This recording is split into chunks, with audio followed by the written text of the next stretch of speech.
Because the whole map system has actually been discovered when we started prescribing the animal remedies more. Let me tell you frankly, it was in 2007 or 8 that we started prescribing more of animal remedies. Yeah. And that is exactly when the idea of, or rather the discovery of the map system happened, the discovery of the 7 levels happened. Yeah. And we started to put all remedies on the same grid. So in that sense, I would say this is, when I start talking about the basic of the animals, and especially these 3 major subkingdoms that are very often prescribed, it is a very, I would say, touching and a very dear session. Animal remedies have been part of our materia medica ever since the beginning, right? They have been, so we have remedies from almost every subkingdom, right? We have remedies from the insects group, the coccus cacti, the cantharis, apis mellifera. So animal remedies have been part of our homeopathic materia medica for a very long time. And yet I would say we have never been able to do justice to these remedies.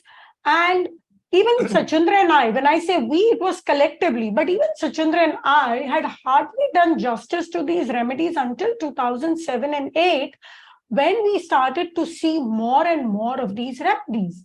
And then we had results with cases like Hashimoto's, Graves' disease.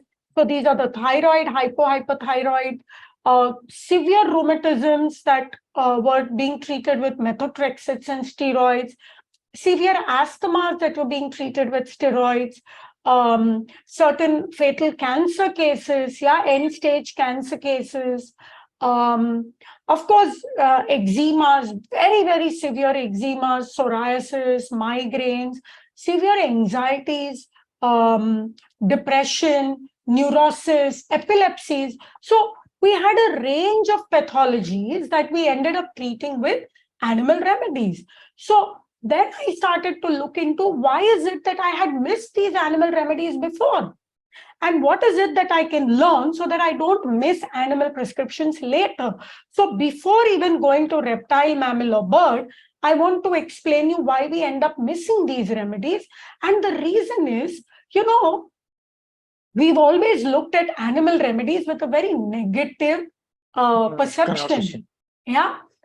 We've always thought that animal remedy, or that's how we've been taught, or that's how, it's always been portrayed, that animal remedies need to be given only when the symptoms are very severe.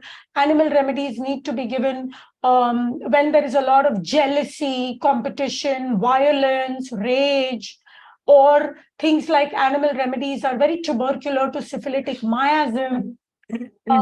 Things like, or other things like animal remedies are very Bollywood, Hollywood kind of people, So these personalities will have a lot of drama, a lot of vividity. And unless you see all these kind of traits, you can't give an animal remedy.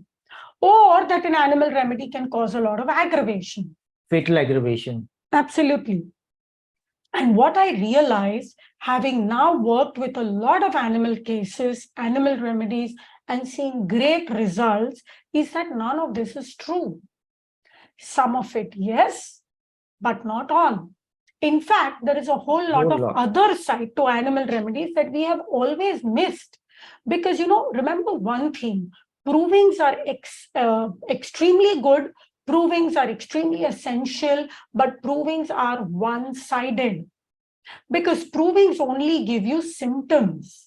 And remember what I told you in the first chai time session, we have to look beyond the symptoms. We have to look beyond the disease. We have to look at the person suffering from the disease. And why proving symptoms are extremely good, they only give you the negative, or they only give you one side of the remedy. And that is why we've been missing the animal remedies. Now look at animals. Those are also superbly fascinating. Today, we will restrict ourselves to the most commonly prescribed classes that is reptilia, aves, and mammalia. Let's take the mammals.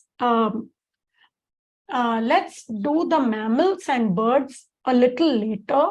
First, go to the reptiles. Okay, because the reptiles are, very different. Mammals and birds are similar, and then we find the differences in those.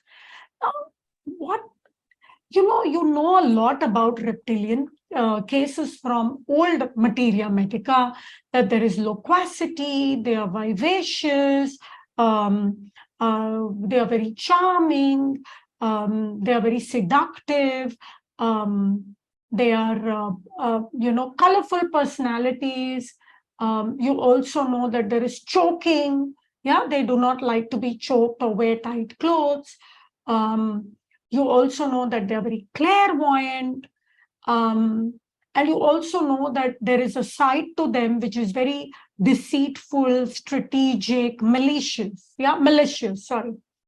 So there is all this that you know about of the reptiles. But very often, if you don't have these symptoms, you will tend to miss a reptile case. Now, what is the positive? What is the positive in reptiles? Now, reptiles are very, very eco-friendly. Okay. What is that? Now, constriction is a theme that, like, as this patient had very severe, I told you that he has aggravation from tight clothing. He has a choking sensation with his asthma. Constriction is common to the reptilians, the birds, and the mammals. Okay. The constriction, so you will look for the core theme. I have just described the core theme of reptiles. We still have to go to the core of birds and mammals, but the core differentiation has to be there. The injustice in the reptiles, the world is dangerous, I have to be on alert. Apart from that, the constriction of a reptile is very often that of it's a feeling of being smothered whole, or it's a feeling of being tightened so much that you cannot breathe at all. And sometimes it's, tighter and tighter and tighter, like a vice. Can go there. Yeah. In fact, that is the other thing that we are also working on now, is retrospectively trying to see that in each level, yeah, when the patient has done better, how much has the patient spiritually also evolved, and how happy. See, for me, spiritually evolved is a very big word. For me, it is about, is he happy and balanced in his level? Yeah, and when you are happy and balanced, it